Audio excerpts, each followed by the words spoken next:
Hey, this is Natasha Ifoma and welcome back to my channel. If this is your first time here, thank you for coming to watch a video. If you are here back for another one, thank you for coming back. This time your girl went to London, so make sure you check it out.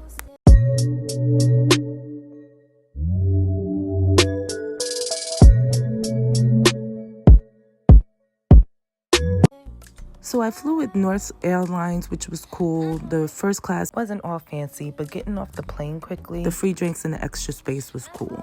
It took 7 hours to get to London, and we actually took the train all the way from the Gatwick airport to our hotel in East Village. I do have to say the train system in London is intense. It's a lot of different trains. It's a lot of walking. It's a lot of underground, overground. But as long as you have Google and you can follow directions, you'll be able to get around pretty easy. So we got to our hotel before we could check in, and there was a Westfield Mall right across the street. They had a TK Maxx, which of course is comparable to a TJ Maxx. They did have a lot of stores that a Westfield Mall would have in the United States, so it was very familiar. I did see a House of CB, which was cool because we don't have that in New York. The first place we ate was Nando's. We had heard of this place being all over London and being good. At first, we couldn't really figure out what the big deal was. The decor is okay. It was nice. It was just regular inside the mall, so we just didn't understand why everybody was like, go to Nando's, go to Nando's, go to Nando's. But the chicken was actually really, really good. It was really tasty. I had the chicken with the salad and some bread on the side. That's rice and fries on the sides with the half of the chicken.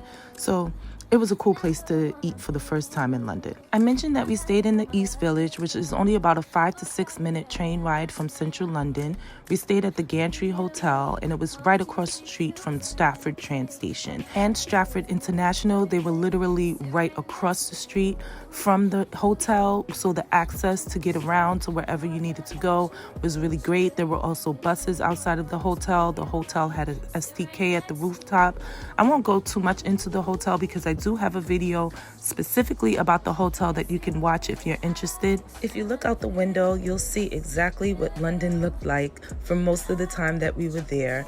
It was cloudy and gloomy, and we had some rain, but we did make the best out of it. The first night we did go to Deluxe Mana, which is a Congolese restaurant.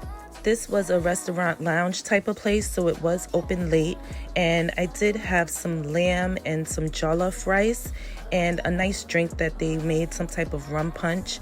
And they also had puff puff, which is a Nigerian dessert, and it was actually pretty good. I enjoyed myself and I enjoyed it. The next day, we thought that we were going to Paris. So we hopped on the train to get to central London so that we can get a train that could go directly to Paris. However, it didn't work out that way. I didn't really plan this trip out like I planned the other trips, and going to Paris would be the same as getting a plane ticket or getting a train ticket, where the price is just not going to stay the same always. So when we were going to go, it was about $800, I want to say, for a ticket just to go to Paris for the day, and so it just wasn't worth it. We ended up going to central London, and again, we were getting around on the train. See the train system? We were getting around on it like we were in New York. But anyway, we wanted to go to Harrods, and it wasn't open yet, so we decided to walk down to the Victoria and Albert Museum. Please don't ask me who Victoria or Albert is, because I have no idea. It is one of London's largest art and design museums, and I must say they had very, very beautiful things inside the museum. I was very impressed, and they had all different time and history and art from all over the world as well. You can go and see the art and designs from all the different countries, and it actually was a nice way to pass by the time. All these telephone booths were all over London, and they were really cute, so I had to take a flick.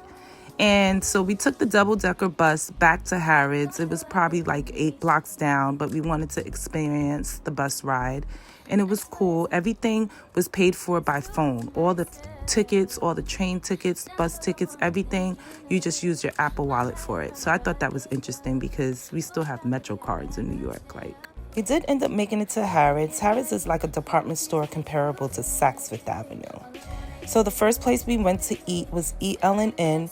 It was like a very boutique-ish kind of place. It had a lot of Danishes and breakfast foods and different things like that, and mocktails, and it was very, very, very cute.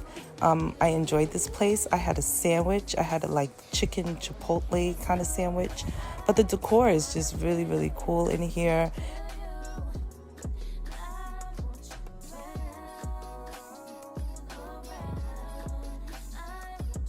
As far as landmarks, we started with Big Ben, of course, the world's most famous clock. It really wasn't anything to it, but to see it, it was a good experience. If you're in London, it would make sense for you to visit Big Ben. So after that, we decided to catch a cruise. There were tons of different cruise options you could choose from depending on how far you wanted to go. This is the London Eye. It is the world's largest observation wheel. Now you already know I wasn't getting in it, but it was nice to see from the outside in.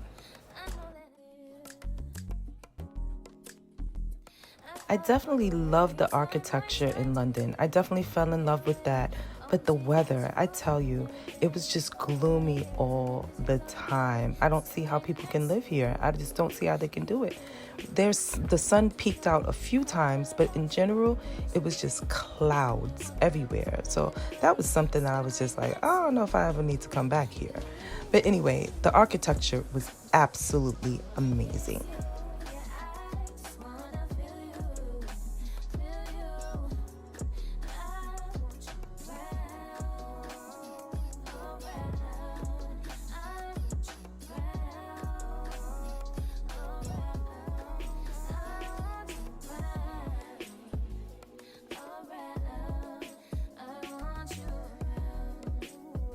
For those of you who don't know, that is my travel partner and my sister. She can be a little camera shy sometime.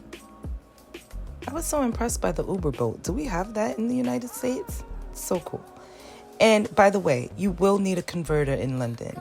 This is what it looks like. That's what is going to go into your charger, and this is what's going to go into the wall. You absolutely need it.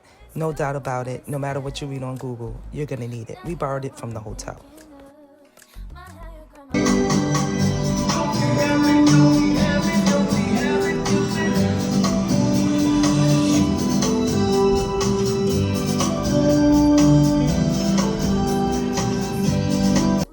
The trains were definitely super crowded, and it was intense, the whole system line. But I promise you, if I use Google Maps, there's other apps you can use. I promise you, once you get started, it's really not that bad.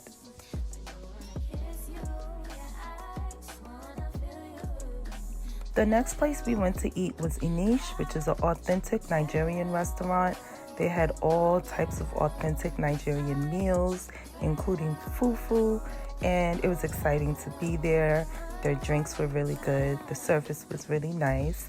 And I ended up having some white rice with plantain and a goat stew, which was very, very good. I'm used to it because my mom has made it since I was a little girl. I think my mom's is better, but it was still very good, and I definitely enjoyed it. Actually, the only thing that I felt like was that the meat was tough, which is how it's usually made. My mom's not Nigerian, but she makes a hell of a stew.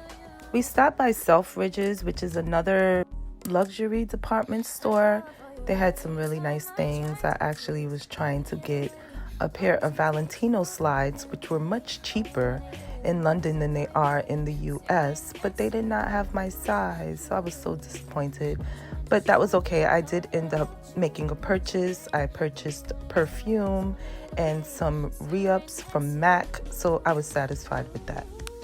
Overall, I thought London was dope. While I was there, I was thinking I never really have to come back here again. But while doing the video edits, it was a dope experience. It was definitely familiarities to New York, but I definitely liked the vibe and the people overall. Before we left the hotel, we did stop downstairs to get a bite at Union Social and a drink, of course. It was good, y'all. It was good. And these are like some baby back ribs. They were baby. They were really small. French fries and some mac and cheese. It wasn't much to eat, but it was good. And this is what we did before we headed off. However, we did not leave the United Kingdom. We stayed we were headed to Manchester to go glamping. So that is what my next video is going to be about. We took a 3-hour train ride to Manchester to go glamping at the Secret Garden, which is this dope glamping place with this dope backstory. So that's what the next video will be about. I hope that you enjoyed this video. If you did, I hope that you would leave a like and a comment. And if you enjoy this channel, I would love for you to subscribe and hit the notification bell so that you're notified every time that I post a video. Again, the Manchester video will be next, and I hope to see you guys again soon. Thank you so much for coming to watch another video with me, and